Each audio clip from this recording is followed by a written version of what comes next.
late 60s to the early 70s. So my point is, had Maurice White did, if he did not continue to transform and grow, we would be without the benefit of the juggernaut group Earth, Wind, and Fire and all that they produced. And in 1975, Earth, Wind, and Fire went double platinum in the same year, and no other, no, they went triple platinum. And they came out with another album at the end of the year to commemorate and thank everybody for helping them to go triple platinum in the same year. No other black group went platinum in the same year. So they took a giant quantum leap over, no disrespect to the other groups, but to Kool and the Gang, War, Mandrill, Funkadelic, Parliament, Commodores, every group that was in existence, every black melanated group. And the reason that he was able to do that was because he inducted, to my count, these 5 different things that nobody else did. And he heavily into another discussion. But you went out for a second. Hello? Yes, I'm here. Can you hear me? Yeah. Okay, yes. Okay. All right.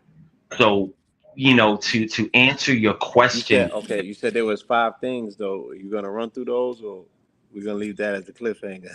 I could. Okay. So because I'm into it.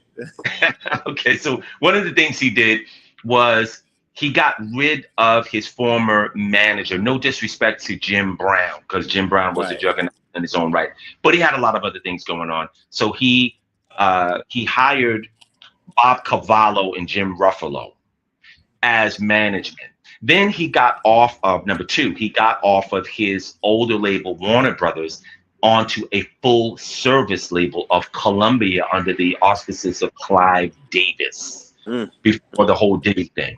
Clive Davis signed Aerosmith, a lot of groups. He gave them the light of day. Also, the dearly departed Angela Bofield, he gave her a shot, and Phyllis Hyman. Those are secular things. Yes, he did. The third thing that he did was, again, he inducted a permanent horn section called the Phoenix Horns that went on to play later on for Phil Collins, and they also did the soundtracks for different films and things like that. That was number 3. Number 4, he hired his younger brother, Freddie. He brought Freddie into the group. Now, Earth, Wind, and Fire was a group of musicians. Maurice White was a very successful musician. Ralph Johnson was the actual drummer of Earth, Wind, and Fire. Philip Bailey came into the group to play percussion, not to be a singer. So it was a percussionist group. Al McKay, who played the rhythm guitar, also played the drums. So the 5th and final, not final because there were more, but we'll get it. Matter of fact, let me give you 2 more. Another thing that he did was he brought in George Massenburg, who was a musical engineer that was very young at the time. He came from Paris. He had to send for him, and back then we didn't have emails, and so it took 6 months sometimes for a call or some type of correspondence to be gotten from your reach out to Europe back then. So he got George Massenburg. Now, George Massenburg was taking apart the 24-track console board and making innovations in sound, polyphonically and sonically, things that had never been done before.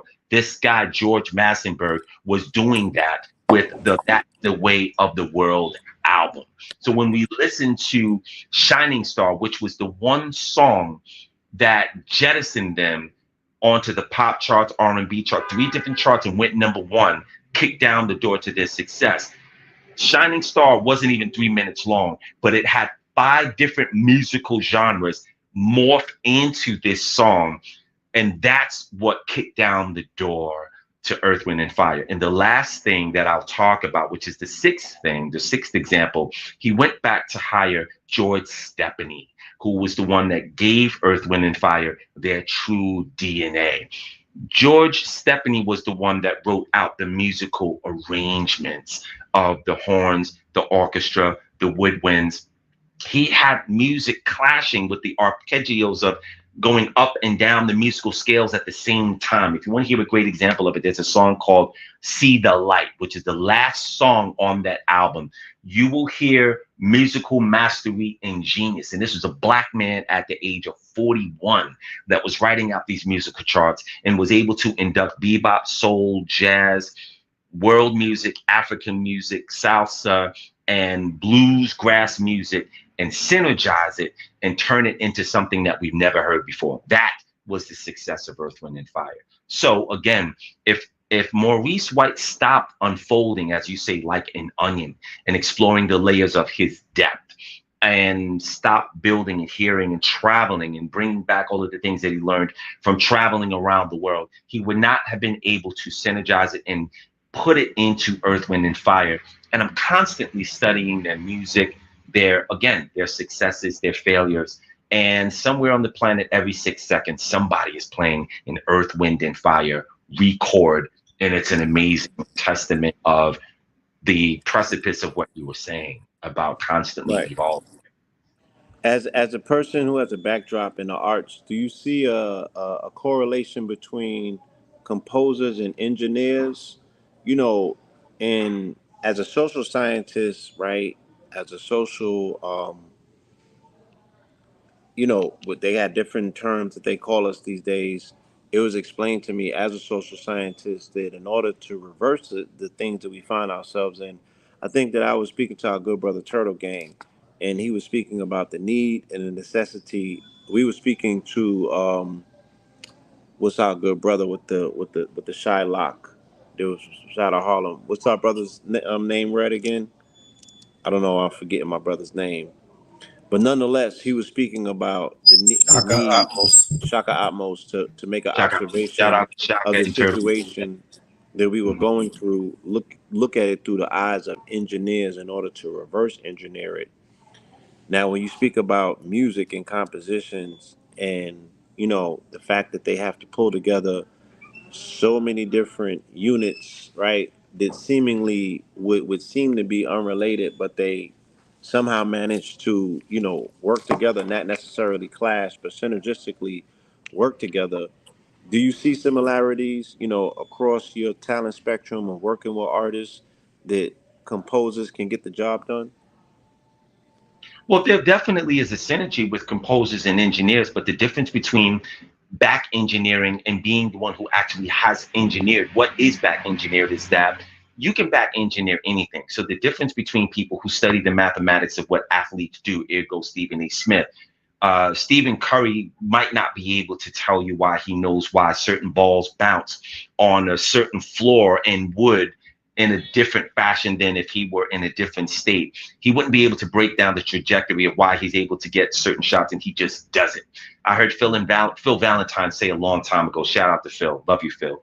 He said that, people that can do things do it, and people who can't do it, something that I'm paraphrasing, they study it, they announce it. But we as a people are the mathematics that is studied across the board. So they could always show up to band. I get a laugh out of this. No disrespect to our lighter complected people, the Caucasians, but when I go to BAM, Brooklyn Academy of Music, I always get a laugh out of how they show up when the dance circles and the drumming circles are going on, and it's us that are doing the dances, and they just have to get themselves in there and show that, hey, I could do this too, and I just giggle at it, And like they like can't, they right? the breakdancing, she did With all of the this girl stuff. from the Olympics. It was Jeez, right. ridiculous. But I think she feels entitled because she has a PhD in it, like that means something. So she has to back engineer what she thinks hip hop is, and then give her representation, her soulless representation of it, which is a mockery and a joke to me. But you can't back engineer the divine spark that went into the ingenuity of the original concept and precept of it. You could teach it, but if you're not the author of that origin, it's only going to be an imitation of a back engineered impetus. And that would, be what I have to say to that. Excellent summation, excellent observation. Thank Um, I was speaking to another friend of yours, brother by the name of RZA, and this was maybe '05 or '06. I forget what year exactly. And we were at the Wu offices on 34th Street, and he was telling me about the 3 year plan that turned into the 5 year plan that he figured out really had to be a 7 year plan. And this plan that our good brother was speaking about was the commitment that he originally got the initial members of the Wu Tang Clan to, quote unquote, make a vow to, if you will, agree upon, saying that they was going to entrust this man with 3 years that was necessary for him to fulfill his dream and his vision. He shared with me a deep story about him wanting to get the original device made that ended up becoming Serato. And again, as a composer with an engineer mind, he thought mathematically that he can figure out how to make this particular device, only to find out that they put him in the wait line for screws, and it was a 2 year wait line because although he had a grand vision, um, for him to implement this vision and bring it to reality, it required a level of capital where he was now in competition with the people that were in line for $20 million worth of screws, $200 million worth of screws. So something Wow. as simple Wow. as a screw took him out the game, messed up his investment that he had got because he said Sony had gave him that upfront money that they owed in royalties. He pieced them off, and he figured that he could flip it on the investment on technology, on hardware, and then caught a L. And I think that L resulted in a lot of other things somewhat maybe being destabilized in terms of the investment capital for the group.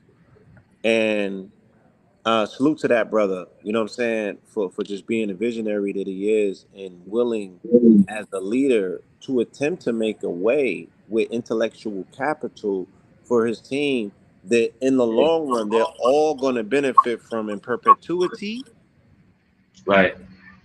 right? Um, so as somebody who was physically there, able to bear witness to the genius of this brother, who, like I said, I consider a composer and an engineer, and someone who has exhibited leadership in our lifetime. Leadership, right? Hmm. Because I know that it was not a layup. I know that it was not easy, and only from the outside looking in, we see that there's constantly, a revisiting of things that need to be done, to massage over previous pains or what have you. Can you speak to that very briefly, if possible? What aspect Yeah, I specifically? wanted you to speak to again the genius of the brother RZA, who I would consider a composer, an engineer, and a leader in his respective right. You know, Right. how does a Stapleton project or a Park Hill project produce an individual that is multi-tiered and talented to this degree? And what else can possibly be in those projects if we were able to scrape a Raheem the Dream off of those walls? Right. Right. I would say, knowing RZA personally as a friend, and he actually, came to Staten Island with his family. Well, first of all, RZA comes from a really large family. Has a Yes. lot of brothers and two sisters, and he's very, very much a family man. And there's a very interesting parallel with Maurice White and him. I think they both have the same amount of siblings to the degree of the same brothers and the same amount of sisters. So Right. I find that, and 9 members in the clan, official members, and 9 members in Wu Tang. So that's another decode video that I have to do one day. But to speak to the genius of RZA in particular, he's very, very driven, and he's not afraid to experiment with his creativity. One of the things that I'd say I've had the really good fortune of being able to travel with him literally all around the world.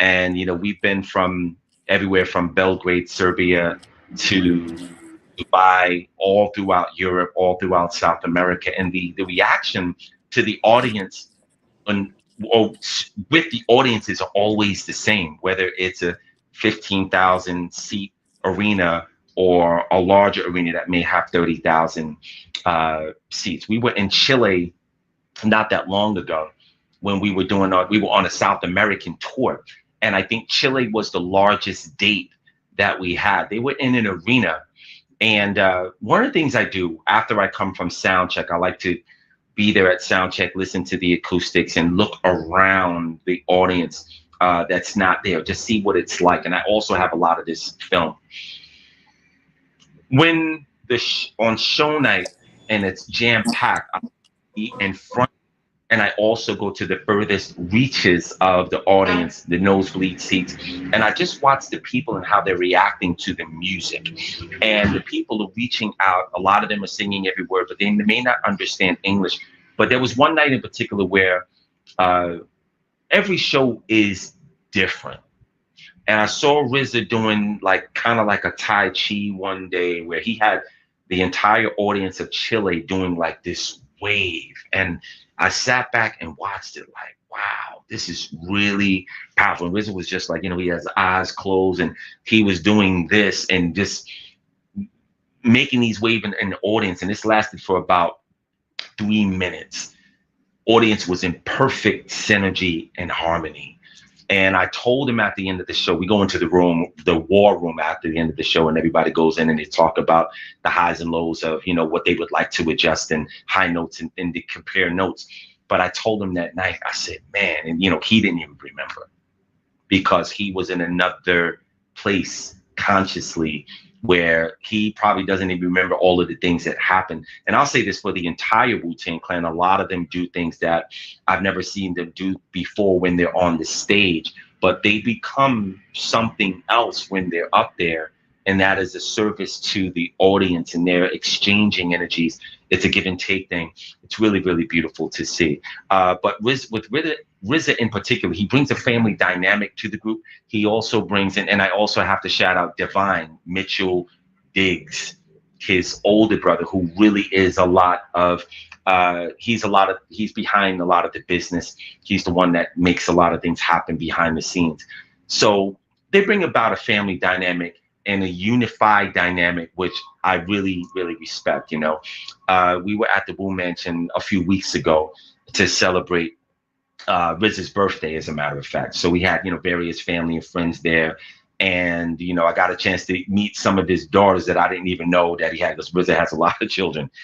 He has me beat and they're beautiful. So it was good to see all of these people. We still play poker with his father and his son. So he's very, very tightly knit with his family as he is with Wu-Tang Clan. For 9 alpha males to continue to work together and respect one another and be able to laugh and joke with one another after all of these years that's a miracle within itself. So, I'm kind of that. Yeah, I mean that is an amazing perspective, to bear witness to up front. That's an amazing opportunity to have an intimate relationship with an individual, like you said, that reminds you of another individual that inspired your journey. The fullness of being the fulcrum in the middle that get to observe these things from, both measurements is within itself an amazing thing, and you are highly accomplished yourself. So we're speaking about a myriad, a circle of men who came out of the slums, as you said, of Shaolin, the wilderness of North America, and look at us now. The Right. value that we put on the seniority. I wouldn't even say aging. The fact that we have crossed the 50-year mark. It was in none of our music. We didn't speak about it. The only 50-year-old we know is the drunk man on the corner, Right. or the absentee father. Now there's a lot of healing that, again, I admit that I see this taking place, even though I'm looking for it from a distance. When I saw you last year on tour with those brothers, and I know what they were internally going through, and the TV show was showing some of it in real time, the backdrop of it, you know what I'm saying, or maybe some of the origin points of what has festered on later in years that we were bore witness to online. I saw a lot of healing taking place. At least that's what it looked like. Hmm. Um, I want you to speak to, and again, as someone who understands the transfer of energy, someone who understands spirit, and someone who understands, the fact that these people they're getting in front of hundreds of thousands of people country to country, day after day, you know, that energy exchange, what does it look like in the ethereal realm? And if an artist becomes a healed artist, if an artist becomes a healed Chiron, a wounded healer that has been healed, a open heart, you know, like, let's just be real. Let's just say what we seen. Now, let me not do that because Now go for it, man. Go for it. And what if we I saw can't think RZA and about it, Raekwon go through, right? What we saw right, RZA and right. Raekwon go through specifically, right? And then I saw the family come together to celebrate Raekwon at his wedding. I saw intimate moments. I saw the family support Raekwon when the book was released. I saw a lot of growth in what looked like a brotherly repairing of respect, if you will, right? Does that translate into an audience when an artist's heart is open and healed and the true receptivity of family, brotherhood, and authenticity is embraced? Can we send these wounded healers across the planet on a mission of healing and spreading light if the frequency of the music is consistent with the message?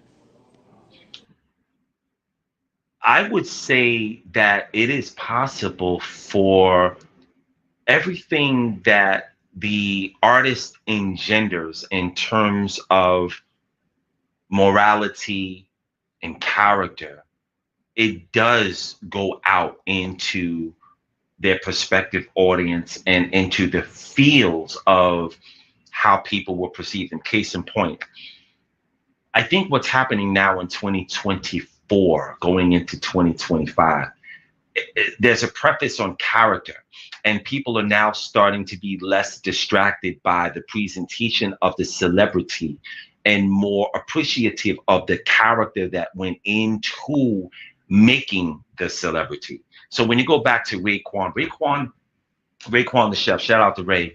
Ray is not somebody that holds his tongue. He's somebody that's very vocal about things. Him and I used to argue all the time about, when I was on Oz, he got at me because he's like, Gano, you Wu-Tang, you can't let these people be doing stuff to you like this and da da da. And I had explained to him, I said, Ray, I'm an actor, man. I'm not a rapper like you guys. So I have to fall in line with whatever the character has to do, be it good, bad, or ugly, or whatever. There's a difference there. But I understood his heart and where he was coming from. And if Ray has a disagreeing factor, Ray is probably one of the most brutally honest people talking about keeping it a buck. Doesn't matter who it is, he's going to let you have it. And I've been on both sides of that. RZA, on the other hand, I've seen him be, you never see RZA hot and bothered. I've never seen RZA like get angry and out of his mind. I actually saw, and if he gets mad at me, I'll have to deal with you privately, RZA. You're my brother and I love you. But I remember one time there was a show and Unique A Son ODB. He was at the other side of the bar and he was like, him and RZA got into a heated discussion, but RZA was more listening. And ODB was giving out a lot of energy and he was cursing up and down. And RZA just stood there like this. And he was just taking it all in. And I stood there and I was waiting for RZA to strike back. He never did it. He just listened to what ODB was saying. And it made me want to cry because I didn't understand the passivity of what RZA was doing. And they had to go on stage like right after that. And it gave me a look at the strength that it takes for an individual to be able to absorb that kind of viscosity, for lack of a better term, and then still be able to alchemically turn it into something that is palpable, to the audience. So my point is, yeah, all of us disagree. I've had fisticuffs with my brothers at times, and then the next day it's nothing. We could argue, we could agree to disagree, but it's like with brothers do that. Family, there's always a level of dysfunctionality to varying degrees in all families, all clans, all dynasties, all lineages. But the mature aspect is being able to deal with it for what it is and always go back to the foundation, which is love. Family is inextricably, it's immutable, it's irremovable. We're not going to throw each other in the garbage. So if I have to get in your face and express my point of view, we can do that, and we're not going to go past a certain point, but sometimes things need to be articulated with respect and love, or with vitriol. But now that we got that off, we can go back to doing whatever we need to do. And I think that's one of the things that keeps the clan able to continue to function, because none of those brothers are holding anything back, and that's the level of respect that they have, for each other. Right. So you again, you have been able to bear witness to the confluence of our people coming together in clans and cliques and clubs and things of that nature, in different iterations of how we show up as people. You've seen it through, hip hop. You've seen it through the entertainment field in terms of acting. I'm sure that you've seen it through aspects of our street culture. In comparison to what you've seen in the conscious community, how does that fare? Because I've noticed a tendency. I've been in some of the darkest places on the planet, and I have received some of the most love, loyalty, upright integrity, believe it or not, righteousness. Did I say loyalty again? Yeah, Yes, where yeah, the loyalty's the big. That's the huge. the threat of disloyalty would be immediate death. um, Right. that there is honor amongst thieves because they really do trust one another with their lives and everything that they value. And Hmm. there's a trust factor. Like everyone is looking for love to some degree. But yet in consciousness, it does not seem to, play by the same rules as these different world settings that I've been part of or what have you.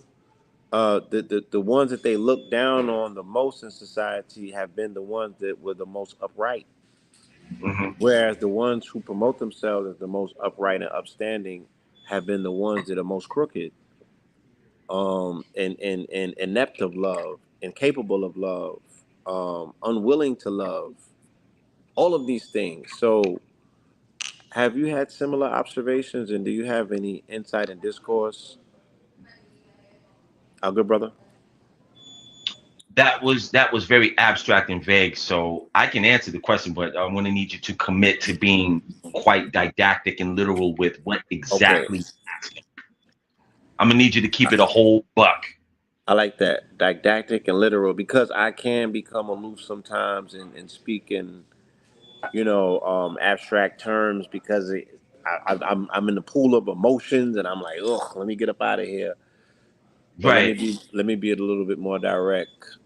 Yes. Again, with a lot of the different schools and worlds that you have traveled through, your time that has been spent in the conscious community, do you feel that you can apply some of the same things that you've learned, and can you put your guard down in the same way and trust peace that the people who say that they're about peace will come around to peace someday in some ways?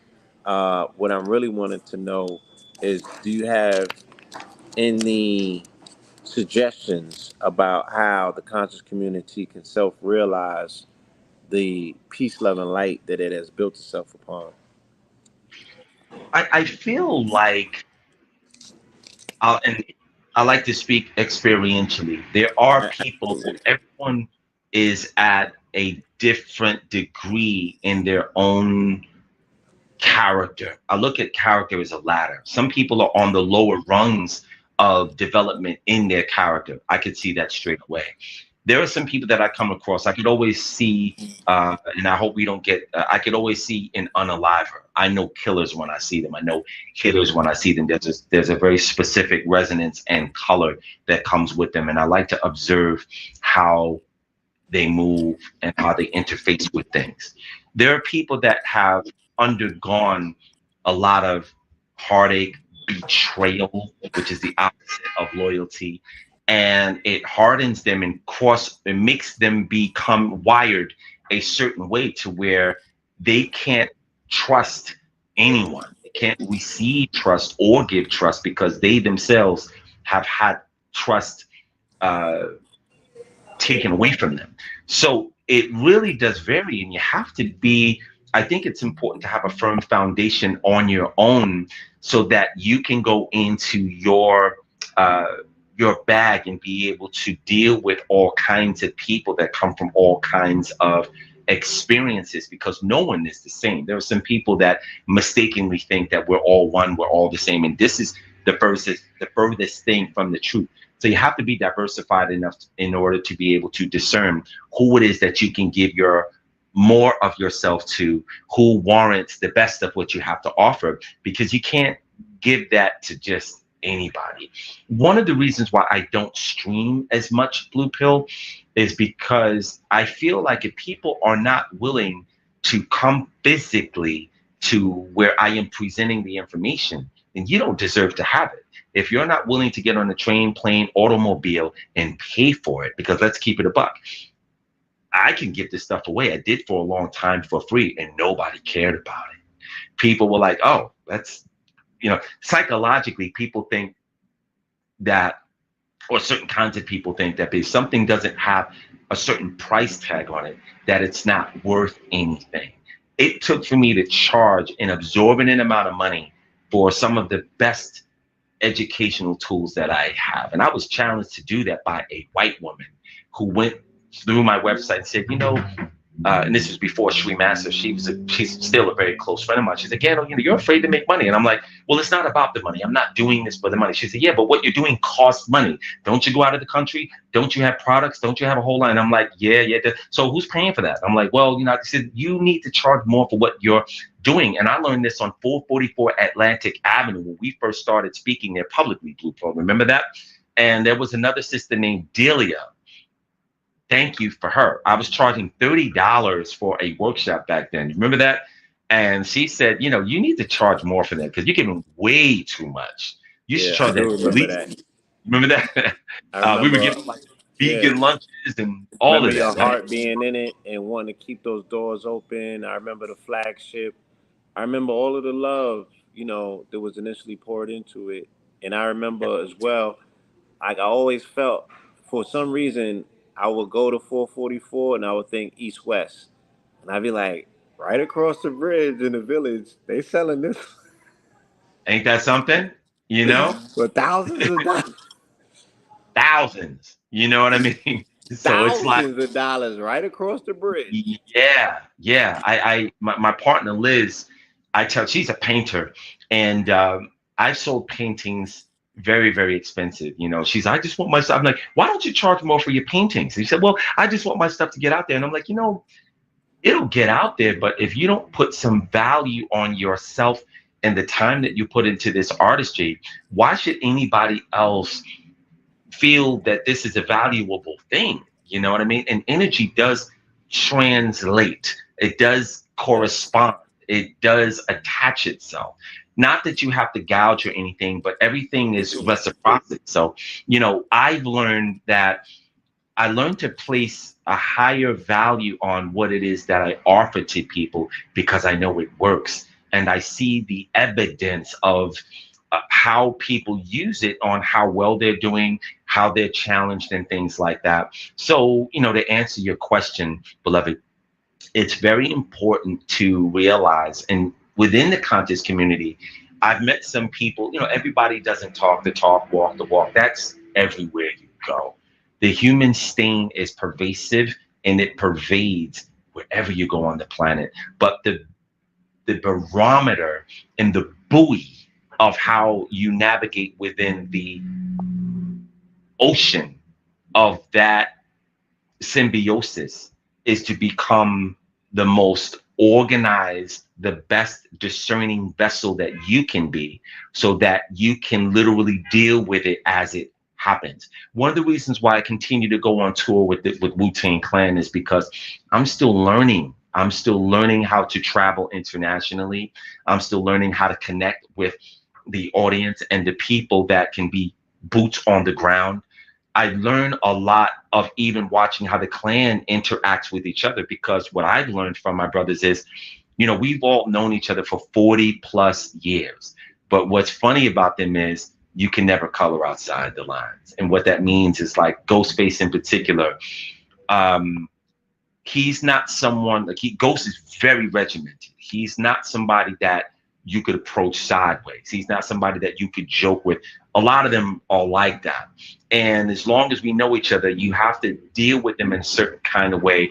And then after being with each other for a couple of hours, you may be able to relax a little bit. But it's a constant lesson in being able to um, deal with poise, composure, decorum, and respect for other people. And what I learned, I bring back into what it is that I do. When I see the lack of decorum in other circles, I see where there's a breakdown in communication or character. Character is a big thing. I'm very big on character, Blue.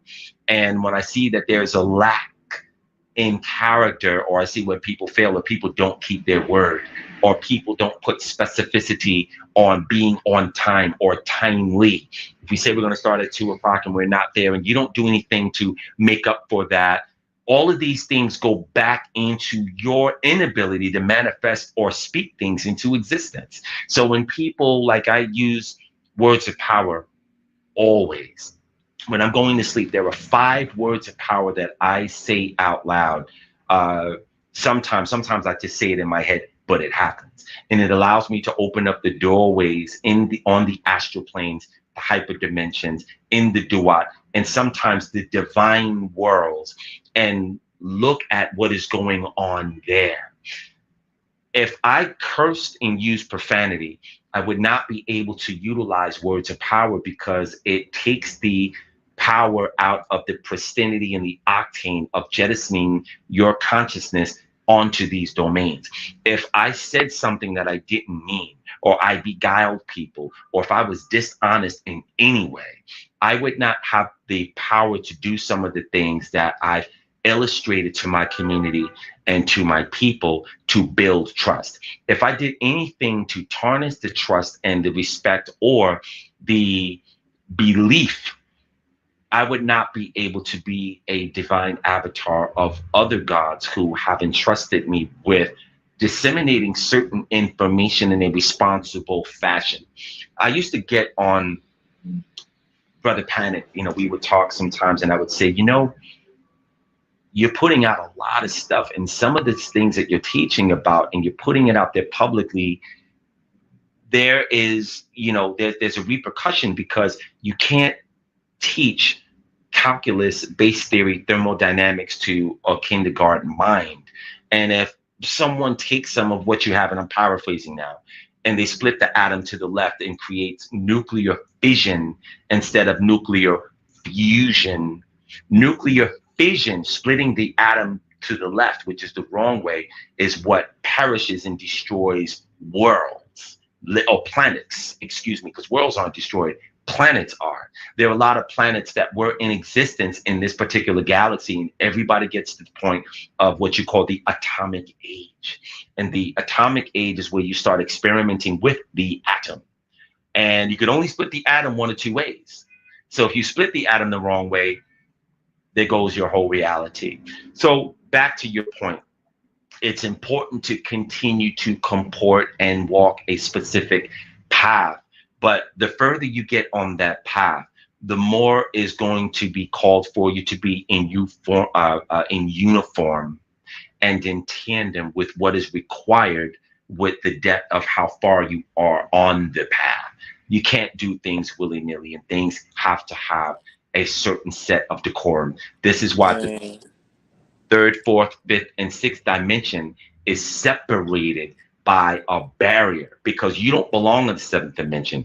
You belong here. You're supposed to be here. The duat is separated from the divine world because the people who did not practice in life and connect with certain beings that will claim them at the end of their last physical breath, you have to go to the duat for reprocessing. But then the people that started working in life while they were breathing the prana of the sun and start connecting with these beings consciously, now they have a doorway that opens up to them, and they could possibly get on. Not only that, but your consciousness has to transform, because consciousness is something that dictates where you're going to go when you leave here. You start practicing it in your dreams, and in your meditations. But from what I see, there's a lot of people that aren't doing that because they're putting all of their attention in the wake state and not much preface in what they do when they put their eyes down and basically experiment where they're going. So if people don't remember their dreams, or if people have fuzziness in their dreams, that means that's an indicator of exactly what will happen when you cease to continue to breathe. You will go back into that state. But if your dreams are extremely clear and you can walk through your dreams and you're conscious and bring this consciousness there, that's a great indicator that you have succeeded in being able to traverse in where you deserve to. But I don't want to go off on a tangent. Man, you went and hit a lot of different points in that bill just now. And even to the point that, my very first question that I initially wrote for you was about profanity. I wrote it, it was preference. It said curses versus logos. Um, and one arc said making new words, because I wanted to speak about that, because we be making up new words. And All the then time. the other thing that I wanted to speak about is being, speaking out of name and character. And I want to get a chance to speak on that. Is it a possibility to speak somebody out of their name, or if their character unbecomes a name or title that they choose? Because a lot of people are taking on names of deities that they're not initiated to, and they're not doing it in the proper format. I wanted to speak about the damage that they may be doing to themselves in that respect. But before we hit on that, I did want you, because I have taken what I consider to be a profanity pledge. I hope that Red is on this. I need him to hear this. I wanted you to speak to the sanctity of utilizing profanity and how that may block other channels of communication on a spiritual level. And I also wanted you to speak to it in terms of global artistry. When these artists are traveling the world, Right. how are they being received when they use vernacular that's considered to be profanity, especially in countries like the UAE or Dubai, where they have restrictions on how you can use your tongue, because the West has you marvel to think that you can go and say anything anywhere around the world, and that's not the case. I'll pause. Right. Well, let's deal with what happens when you use explicatives like the F bomb or the sugar honey iced tea. Sometimes the punctuation of that verbiage at a certain time, the oxytocin of its contort out of your mouth, it feels good because it highlights the need of expression in a very unique way. But what happens when you do that is, let's get back to the etymology of the meaning. Because of the way the F bomb, most of the time when people use the F bomb, it is not in an endearing way. The original energy and origin of that word, and because of the feeling that has gone into every time it is being used, it creates a bank of energy that caustically affects you every time you use it, no matter whether or not you mean it in an endearing term or not. There's a bank of energy that has been that has been poured into by people for over 100 years, way before you even knew what the word was. So that energy curses you before it even punctuates the meaning of why you used it in the first place. And in terms of, it's not something that you could overturn just because you say, well, I didn't mean it like that. It doesn't matter. The meaning of the energy of its origin has already infected you for 72 hours.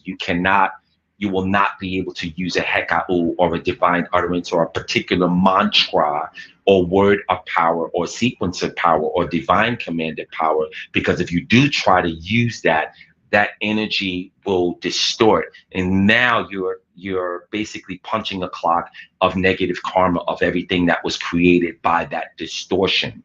So that's something that I teach in terms of using words of power. In terms of on a world stage, when people use those explicatives, again, there's no one that really is impugned by the end result of what that means, unless you really are someone that is versed as a high priest or an alchemist, and there are things that you have already done, like long vows of silence, certain sacred things where you have sacrificed certain things to bypass you to those actual physical laws of repercussions and ramifications of using that. I haven't taught people how to do that because I think the basics are important first. So when I had to learn how to uncurse, it took me 3 months, Blue. It took me 3 months to discipline myself, to hear myself speak and get all of the explicatives out of my vernacular. Then, when I saw how the words of power actually do work through a very specific set of acumen, why would I continue to curse when I could use words of power and it does all of these things for me? I didn't really go backwards. So that's the benefit of it. It always affects the individual first. You can't bless someone without blessing yourself first. You also cannot curse someone without cursing yourself first. A lot of times people feel, well, I didn't feel anything. My house didn't burn down. But you also create a wasteland where all of those negative thoughts, energies, actions, and deeds go into. And when it spills over out of the chalice of your personal wasteland, a lot of times it's something that you may not live through. If you look at, I'm going to say Meg Thee Stallion. Meg Thee Stallion is someone who has botted her way into success. I think Spotify allegedly, and all of this is alleged, right? So, don't get mad.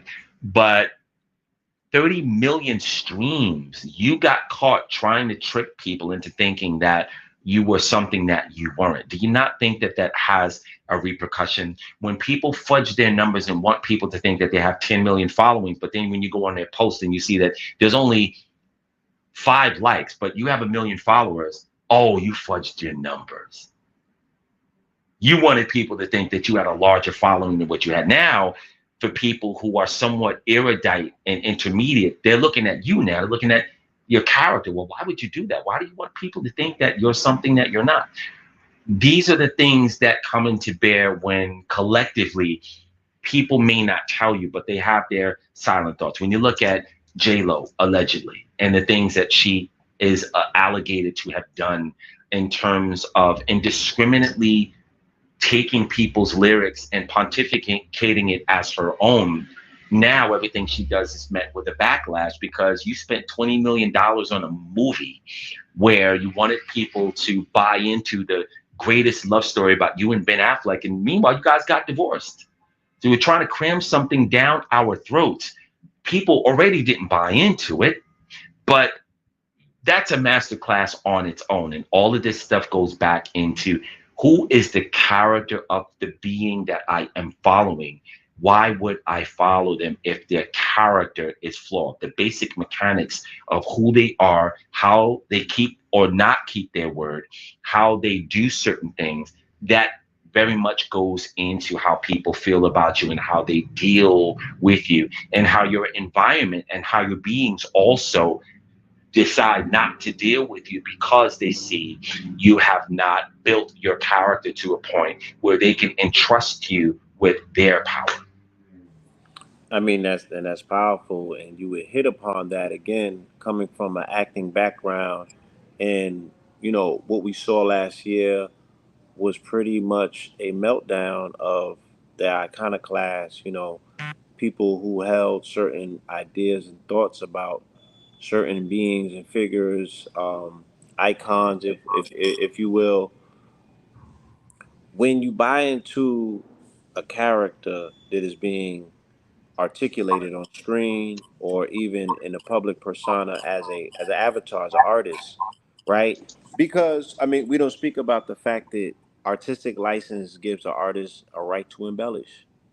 Artistic license gives an artist the ability to be an artist, and you can paint in any color that you desire. The world is your canvas. What do we stand to benefit and what do we stand to lose by buying into the artist? Do you buy into the shadow that comes behind that door that goes along with the artist? When we bought into Heath Ledger as the Joker, were we buying into all of the traumatic training that Heath Ledger had to go through to break himself down and become different versions of himself, alters if you will, to go into that deep psychosis place, there was needed and necessitated for him to land the character of the Joker. So, same with these rap artists that may have been involved and engaged in some things that were uncomplimentary for the character that they were personifying in public, right? When come to find out that their secret and their private character is a lot less illustrious, again, are people walking away with spiritual staff diseases because of some of these characters that they're buying into? Absolutely. I would say that when you look at pastors, preachers, Yes. and a lot of the musicians are out there, they're one and the same. They control a large audience. They are a pipe piper. But unfortunately, artistry is there is a dichotomy with that. If someone gives an artist $40 million and makes her the Pied Piper and says, "Now I want you to go out there and I want you to create a following and you come out with this album." And we know of a Latina, I'm not going to say her name, but her name begins with a C, and she says whatever comes to her mind, and she can't seem to keep her family together. She has a lovely, beautiful, beautiful children, and I guess she has a level of talent, but she's being used as a pawn and she doesn't see it, but she is under the guise or the title of being an artist. But what's happening is she's piping a lot of young ladies, a lot of girls are patterning themselves after her bad behavior, her lack of decorum. And because she is someone who's been given a lot of money and people are following her, she's leading people down a downward spiral. And she's calling herself a liberator of women. There's a few women that are doing that. So they'll throw a lot of money at you and say, "Hey, do this, talk about drugs, talk about sex." Meanwhile, the fallout or the repercussion of that is you'll get a lot of these children to have children out of wedlock, that just have indiscriminate sex now. And also there's a drug culture that's in tandem with that. But this person who was the artist is going to get the karmic backlash that's associated with her or them being the Pied Piper and leading people down a particular, I call it trap music because I see it as a trap. It's something that's being weaponized against our people first, because you have other people that are able to tap in and dance to it and have a good time, and then they go back into their position in society and they could Bubble, look, right? you know, and we're the only people that are trying to live out a thought form that is not real. It's a mirage. It's foolish. So I we have to be careful with the word artist, because the things that come with artistry. Now, when I was an actor, I considered myself a true artist because I never got into becoming an actor for the fame or the money or anything that came with it. I simply enjoyed the process of taking a script, developing a character, an arc, conflict resolution, protagonist, antagonist, using certain techniques, whether it was method acting or being Stanislavski or Meisner or Adler. I studied it all, and it went into my performance. And I enjoyed when people would come up to me and say, "Hey, I really enjoyed the performance. It did something for me." I didn't care about the fame or any of that stuff. And if paid to do what I was doing, that would be fine. Did a lot of for free, and we would be for hours a day, and we would get $50 at the end of it. So it wasn't about that. That is what a true artist is. Somebody who does what they do, and they're motivated by love and respect for the creativity of their divine spark, not somebody that chases the clout and the fame and the fortune and the money and the likes and all of those.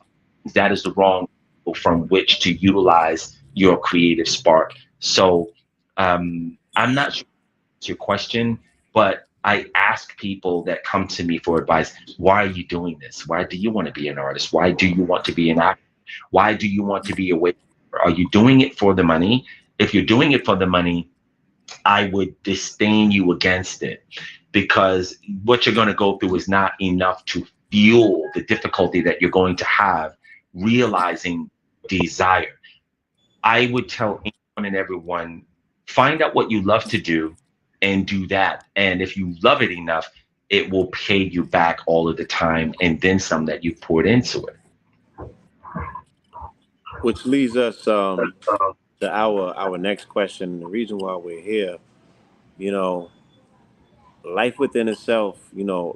These days the youngsters love saying life is lifing, and there's a difficulty factor that comes along with that for some reason. In 2024, life seems to be lifing for people in ways in which it's never life before, and they're feeling the pressures of life. They're feeling the pain of unpredictability and unpreparation. Um, a lot of the life lessons that were taught to us are, people are needing to fast track it real quick because anyone who has been pretty much, living in a false paradigm, they're getting rude awakenings right now. That's right. Um, Life within itself is hard enough lifing, just landing this human thing. And here we are, a few days away from an upcoming seminar here in the city of Atlantis, where you will be coming forward and showing people applicable tools for them to actually step into the guarding aspect of this life that we are all intimately living. This bliss and this benefaction, this thing that I'm so grateful. I don't even, I've created a new word. It's gratitude. I mean, I cannot put I into like language how I like excited I am when my eyelids open at 3:33 a.m. every morning when my alarm goes off, and just the anticipation to get into that gym and again, meet aspects of myself that I need to have the most intimate. You know how to be like wrestling with the angels, that part. right. So with life seeming that is so challenging for people landing the humanistic aspects of what it entails these days, where do you get the veracity to come forward with lessons on how to God in this realm, in this age, and in this day and age that we're in, good brother? Was that a question? Yes, it was. I didn't get the question. I'm sorry. It I was it was was listening. didactic. It was Yeah, didactic, and it wasn't it didactic was enough. didactic and literal, and I landed it. I said, with the complexities of people just figuring out everyday humanistic living these days, where they're gonna pay their next bill from, and who to vote for and things of that nature, because these are some of the things that they're entertaining. I said, where do you get the veracity to come in the midst of that and Oh, show people that there's a step forward, there's a step higher, that third step that they get on at the Olympics to get the medal, they're like, no, yes, there's a step above that. yes, yes. Well, where I get the audacity to, who do you think you are to, in the midst of all of this stuff, and you're going to come in there and, have apotheosis and the awakenings, and they'll try to, what is all of this?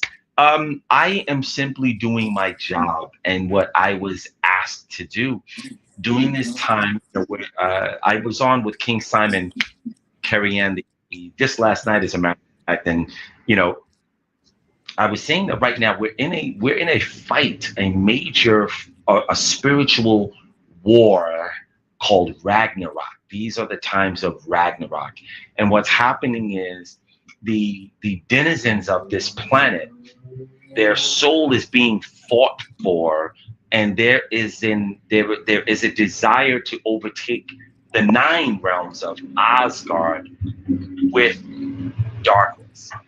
I'm already seeing that take hold.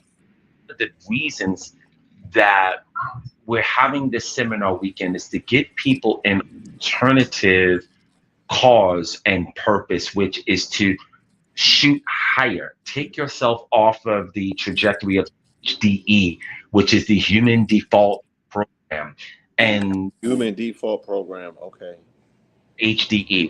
No, HDP, excuse me. The Human Default Program was something that was built into the human aperture of being by the demigod, the biblical demigods. So we don't really recognize pattern recognition because we only live to 160 years. Not. We don't live 200, 400, 600, 800 years like we used to. We used to live thousands of years prior to the times of Atlantis. And all of those, the lifespan has been cut down because pattern recognition begins at 200 years. And it's ironic that there's not many people that live that long. So the purpose of this seminar is to give people the kind of education that will allow them to begin to work on the possibility of you hopefully being able to become a god one day with a little g, meaning no longer human. No disrespect to the 5% nation, peace to the gods and the earths. But we're not talking about that kind of God. We're talking about a being that recognizes all of their lifetimes. We're talking about someone who can stop time, someone who can manipulate time, someone who can operate consciously outside of the time space vacuum, someone who can go backwards and forwards in time, in real time, instantly, someone who can be on different dimensions of reality at the same time and create and do lots of those things. And there are some people that may be listening now say, I could do all of that. That's not true. You cannot, because if you could do that, there would be no reason for you to be here. You wouldn't want to be here because this is the North Korea of the galaxy. So, one of the things I would say, if you look at certain places on the planet, like as beautiful as Haiti is, Haiti right now, from what I hear, certain places in Haiti are very, very difficult to live within. There are certain gangs and that are running certain parts of Haiti, and you better watch your step when you're out there. If you go to certain places in the Congo, you just wouldn't be able to walk around freely out there if you're not connected with certain denizens of that land. You definitely can't come and go in and out of North Korea. North Korea doesn't have any internet. Everyone thinks that Kim Jong Un is a god. Everyone thinks that he is sent here to basically give them sustenance. So when I look at planet Earth and certain aspects of it, this is a place of grave limitation. We have to go to bed every 36 hours at least. We have to wash our bodies or else it will decay. We have to do certain things and put certain nutrients and electricity in our body in order for it to function properly. We have to breathe. We have to blink. We can't consciously breathe underwater. We cannot fly consciously through the air. Now, again, there are some people that I could do all of those things. I doubt it.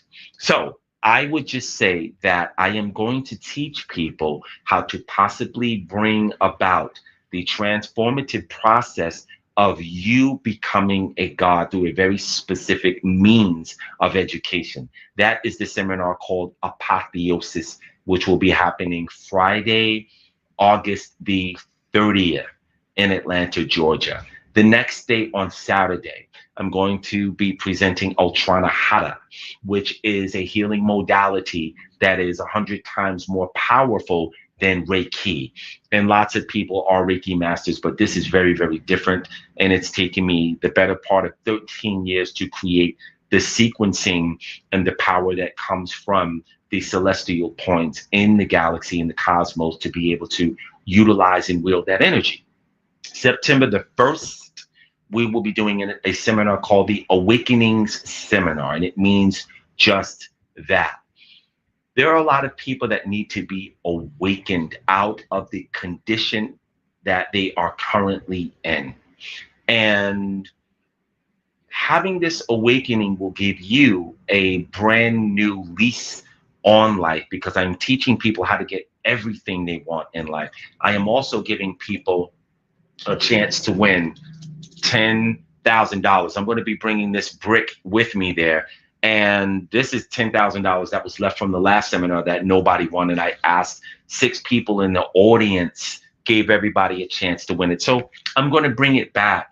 And I don't know anybody else that's giving people an opportunity to win $10,000 in cash.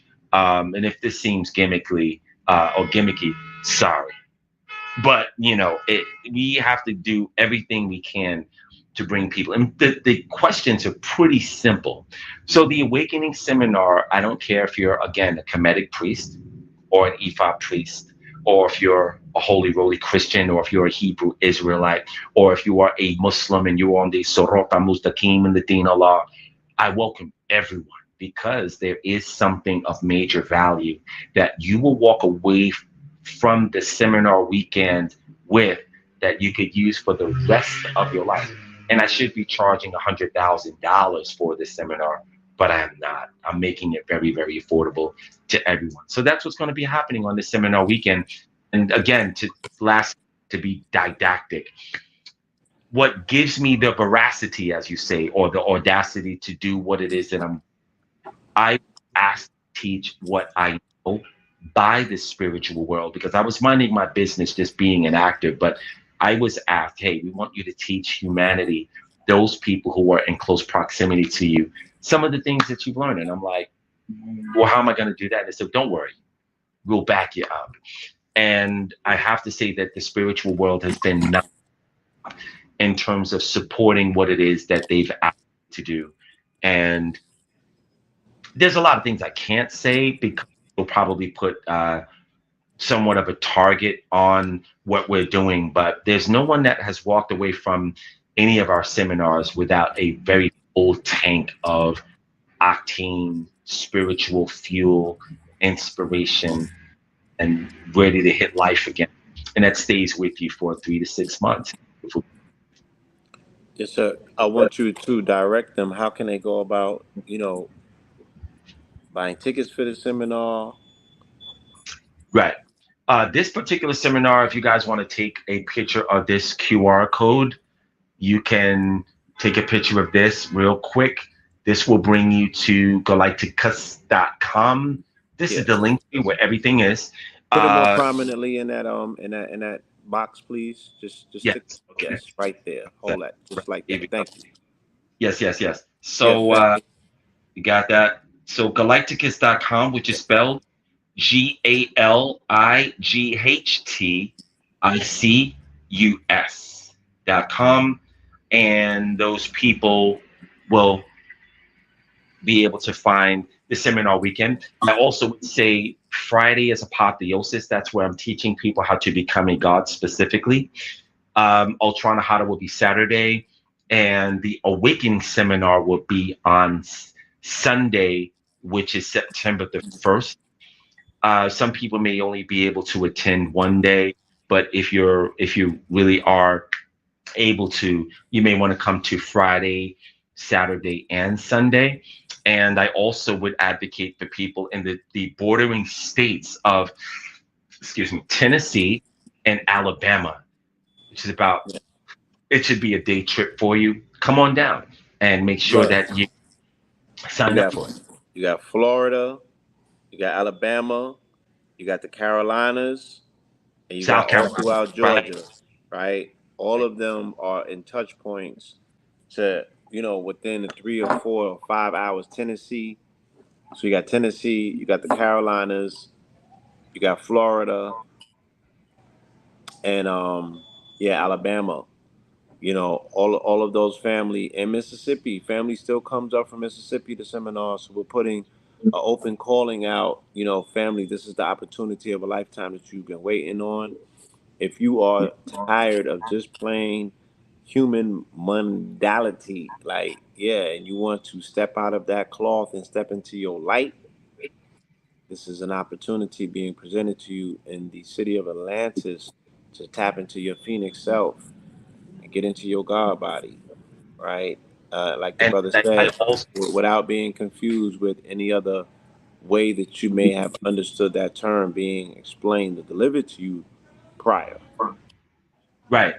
And I would jump in and also say, Blue Pill, we have a very, very specific description of what each of the seminar, what you could expect, what's going to be taught, and on the ticket tailor page where the seminar is listed. We also have 3 long form commercials on our YouTube page on Galacticus. You can go to the page, subscribe, hopefully, and look for those commercials. And one of them, you can hear our students talking about the benefit of coming to the seminars and lots of other things. So if you need to do your due diligence, as you should, it is all there and it's all public. Yes, family, and our brother is featured prominently throughout our connecttoyourcity.com platform on KTL Plus and various other platforms. The brother looks like he was not only made for TV, he looks very much at home there. So thank you for my ability to flip through the channels 8, 9, 10 in the morning and always see your program in there. Yes. Highly professional program. Again, whatever was being done in the past in terms of your production was perfectly preparing you for the now because it's so TV ready that again it looks and it feels like this is what TV's supposed to look like. This is how it's supposed to flow. This is the programming I want to be used to when I click on my TV as opposed to opening my phone. Same way. More information, more engaging, and I can definitely tell by the looks of looking from the TV, looking in, that the physical seminar is somewhere that I want to be. I want to be in the presence of those people. I want to be seated in front, getting this light, getting this information, and I want to apply what I learned. You know what I'm saying? Especially if I invested in myself to be there.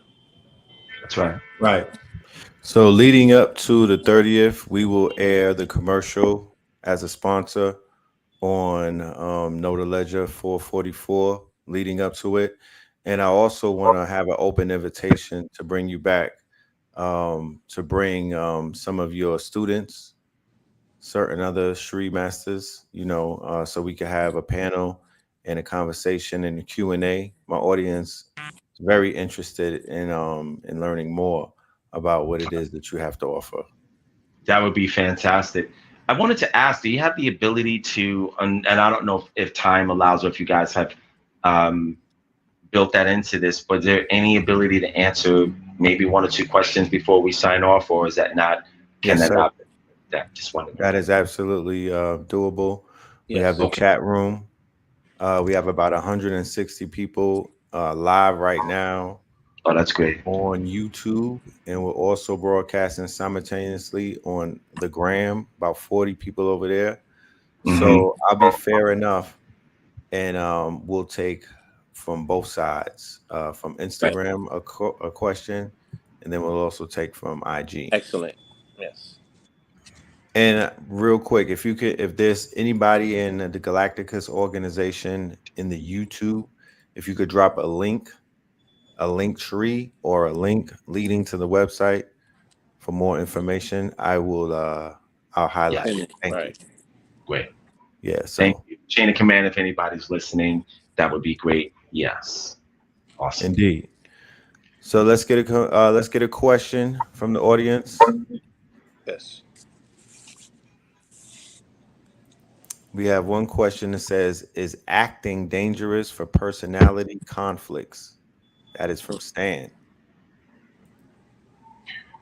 Acting could definitely be, if you're not a grounded person and you don't have a firm sense of who you are as a person, it could be caustic to say the least. Mel Gibson said that actors are prostitutes for emotions. Mm, And if that prostitution is not arrested and you don't pour back into the vessel of who you were before you portrayed the character, you could be someone that basically burns out, like a lot of the actors who are basically off kilter. If you look at a lot of actors who have committed suicide or certain actors who basically have lost their way, it is because they were not grounded enough to come back to the center of who they were, and also didn't have a strong enough sense of self when they actually were portraying character. So right. be or any type of performer, you first need to have a very firm grasp on who you are as an individual.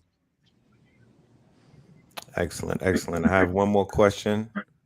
What started your interest to start your spiritual journey? And that is from Lemon Stand 24.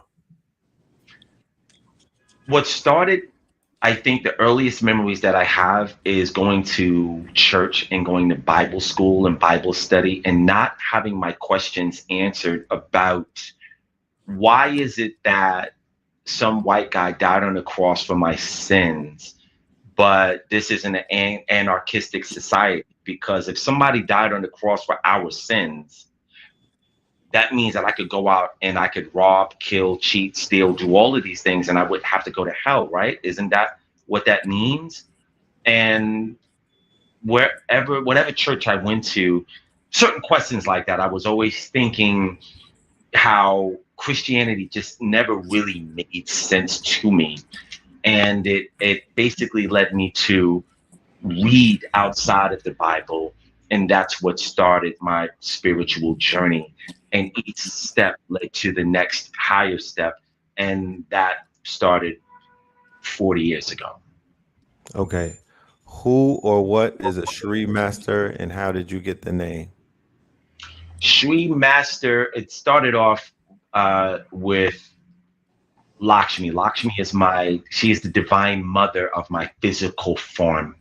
And she asked me to place a Shri on the Master Gano part because she wanted me to be set apart from people who don't have that on their name. And that is a term that also is associated with the wealth of knowledge and power that I offer to my people. Also, when people address me as Tree Been here Master, for a whole hour, miss. I just it allows me to switch gears and give you the very best of what Sri Master is. So what it means is that I am a card carrier to the divine world and to the gods of light that have something to do with the basically the causation of their children who happen to be some of you guys on this planet. And that's the reason why I have that name, and that's what it means. It means that I am a servant to the gods by way of humanity. Excellent. We have a question from IG and they wanted to know, this is Mr. Compound. What is the benefits of having an activated Kundalini post eclipse?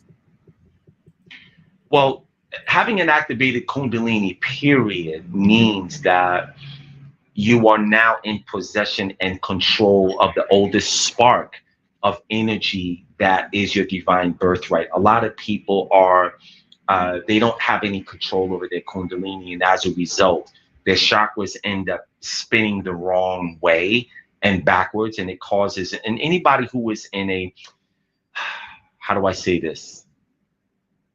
A lot of people who are conflicted about what gender they are, their kundalinis are not activated. That would not allow you to have that level of confusion. People who are heavily influenced by Mercury retrograde most likely don't have an activated kundalini. People who are influenced by certain declinations of certain planets that are in proximity to their astrological chart are people who don't have an activated kundalini. So you are a lot more centered and you are a lot more able to heal other people when your kundalini is activated. You are also able to get the benefit of ley lines that you walk upon. You are also able to when you have and I'm saying all of these things proprietary to Galacticus. So when I activate your kundalini, you come in under that. These are the benefits that come with that. It opens up the doorway for you to be able to have concourse with other beings who are not part of the human default program. And those are just some of the things that are beneficial for people who have gotten their kundalini activated by Galacticus. Thank you, my good brother. Thank You're you. I welcome. appreciate that. Brother Blue, do you have any other words? This has been an amazing conversation. And again, as you said, a major introduction to the fact that we will be having more conversations leading up to the 30th. We want to inform the entire world that this opportunity is available, but there's limited space available, of course. So if you are in Atlanta or those surrounding areas, this is for you primarily. You know what I mean? This is your opportunity to heed the calling and come through, family. All right. August 30th to August September 1st. 31st and Yes, September August, 1st. right. I August also 30th would to September 1st. Yes, sir. for people, I would invite people to do their due diligence by going to all of our social media platforms. With Galacticus has a page on Facebook, we have a page on TikTok, we have a YouTube channel, and we also have an Instagram page. We have 4 pages on Instagram. Get Gam, which is our Galacticus ancestor money. We have AESMGG. We have Galacticus, of course, and each one of those platforms has different types of information. So if you feel to do your due diligence and peruse through those platforms and study and see what it is that we are offering, I think that would be handsome in terms of edifying you on what it is that you could possibly be in store for. And sign up for our newsletter also on galacticus.com so that you guys can be in the flow of anything that comes forth from that time on. Indeed, indeed. We had a lot of Yeah. questions that were popping up. So we would advise the family and the audience to join us on the next show that we have with the good brother. We will bring other guests on. We'll have a panel. We'll have further conversations leading up to the 31st, the 30th, and the 1st. All right. You don't want to answer just one last question? Okay. All Being right. that you said that, Here you we said go. All right. So Anthony says that I've been on my spiritual journey for a while, but I seem to have hit a wall in my feeling and education. Do you have any advice on what I can do to grow closer to the God within me? yes, you have hit a plateau, Anthony. And what happens is spirituality is a lot like working out. When people work out too much in the gym, their muscles are not able to grow because their muscles hit a plateau where they're used to the regimen. So muscle confusion is very important in order to have a muscularity that continues to grow. I would invite you to attend our seminar weekend, whether it's on Friday or Sunday, so that you can have a brand new shot in the arm, so to speak, that will give you things that you've never heard before, but things that you can use. And don't allow wherever you are to stop you from coming, because a lot of times people say that they want spiritual growth and all of the tapestries that come with it, but they want to stay local in their consciousness. They're not willing to get outside and take off of work if they have a job and make the concessions that they need to make in order to be present at something like this. If you're not willing to do those things, why should the spiritual world honor you and give you a big ticket and show you something more if you're basically sediment and comfortable in your own limitation? You have to get beyond that in order to grow. And I've taken every opportunity that I can by me personally traveling abroad, taking the bull by its horns of any type of thing that I've been trepidatious with. And it's constantly giving me the result that on the other side is where I always hoped to be, if that answers your question. Another question is, will there be any streaming availability? I'm in No, Dallas. This sounds like no, okay. no, no, no. Get on a plane, Right. train, or automobile and come in person. We cannot stream this type of spiritual teaching. It is vastly, grossly irresponsible for teaching people how to be gods just out there. I have to control the dispensation of this as a divine avatar.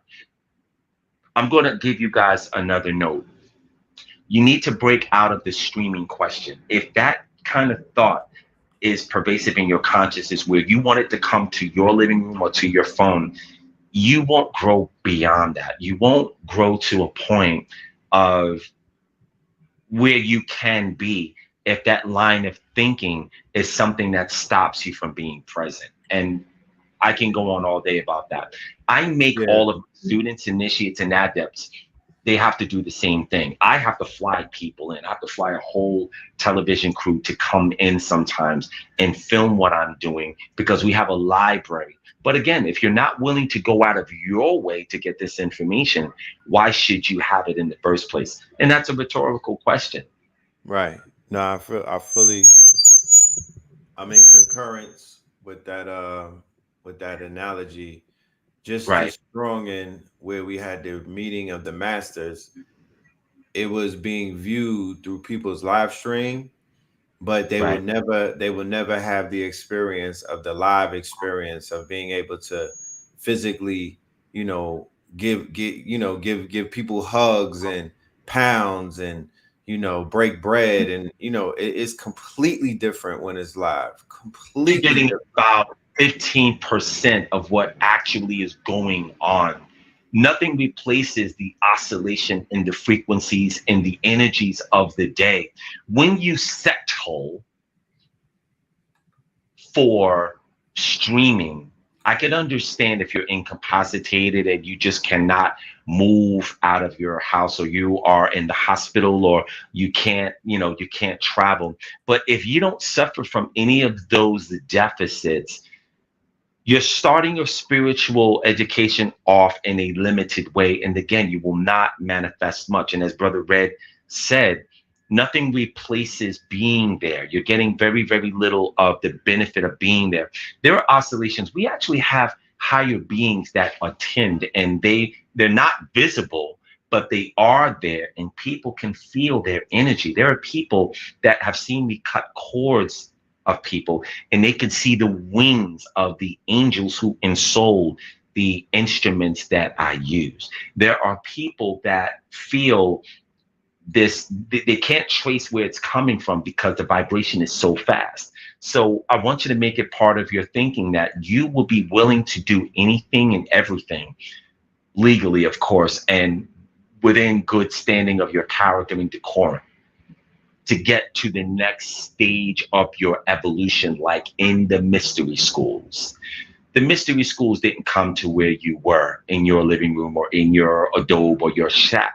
You had to go to the mystery schools and sometimes wait 10, 20, or 30 years to get a modicum of what it is that they had to teach. But that modicum would change not only your life, but your life, the life of your family, your society, community, and the world. That's how that works. And you have to do that.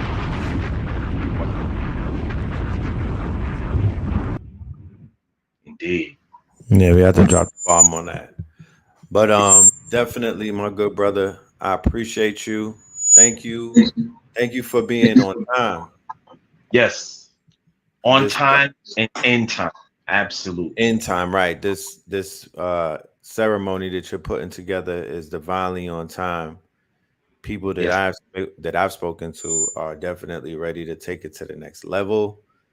There are a lot of people that are individually on their journey and collectively looking for a tribe that will, hold them to certain type. When you're in the gym and you need a spotter, Yes. right? So people are out here with tribe looking to have spiritual spotters to keep them at a certain type of keep the bar raised at a certain type of level. That's So right. all of my journeymen and journey women that are out there that are on the journey, and this speaks to you and it speaks to your journey. Let's get in touch with us. You can hit us up on a DM. You can hit the good brother up. I'm going to talk to him about maybe a discount code, something that will help the KT aliens, make a decision. But you will see the commercial, and you will see the good brother Sri Master Gano Grills coming back. Gano, Gano, Gano, Gano, Gano Gano. Grills coming I'm gonna back. tattoo that on your left boulder when I see you, Red. Yes, indeed. And it was My a brother. pleasure having you. It was a pleasure having you. And those questions that the brother Blue was asking, definitely on point, top tier. I look forward to seeing you in the ATL. All right, fantastic. Thank you for having me, gentlemen. And it's been great. And we'll see each other again soon. All right. Indeed. Peace. Peace. Peace and blessings. Yes, my brother. All right. Peace. Blue. He said Yes, sir, again. Blue. Yeah. All right. Peace. Peace, peace. So we're gonna end this with the 44 tops, ladies and gentlemen, boys and girls, gods and goddesses. This right here is Red and Blue Purple Like Prince, the Facts remix. The EP on the way. The single is available on the band Zoogle. All right. And we got merch on the Mark 125. So check it out, y'all. See you soon. Peace. Red, blue, purple light, friends. Red, blue, purple light, friends. Facts. Red, blue, purple light, friends. Red and blue, purple light, friends. Facts. You can get to know the legend, sacrilegious Sunday to melanin Monday. You can get to know the legend, my love. Just open your third eye on Thursday. Lord, the food, the art, the clothes, the Vatican's getting exposed fast. We put the show on the road. You better stay on your toes. I was till the land, focused on the ego. Then I open my heart, let go of the ego. Grand after grand, we stacking up these C notes. Facts, facts, yeah. If we don't put this shit on our backs. Facts, facts. We in your city, pull up where we at. Facts, facts. Peace, love and light. Peace, love to the family. Peace, love and light to the family. Peace, love and light to the family. These days and time, black man, is going to be the time.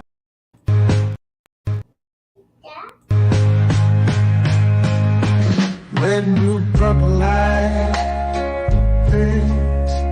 Red, blue, purple light, friends. Facts. Red, blue, purple light, friends. Red and blue, purple light, friends. Facts. You can get to know the legend, sacrilegious Sunday to melanin Monday. You can get to know the legend, my love. Just open your third eye on Thursday. Lord, the food, the art, the clothes, the Vatican's getting exposed fast. We put the show on the road. You better stay on your toes. I was till the land, focused on the ego. Then I open my heart, let go of the ego. Grand after grand, we stacking up these C notes. Facts, facts, yeah. If we don't put this shit on our backs. Facts, facts. We in your city, pull up where we at. Facts, facts. Peace, love and light. Peace, love to the family. Peace, love and light to the family. Peace, love and light to the family. These days and time, black man, is going to be the time that you have been waiting for. You came here for a reason. Whatever pressure, whatever adversity, whatever the fuck you feel, I don't know what you feel, but whatever you may be feeling is going going to push you, and it's going to provoke you, and it's either going to make you or break you. Similar to how pressure busts pipes or the shit makes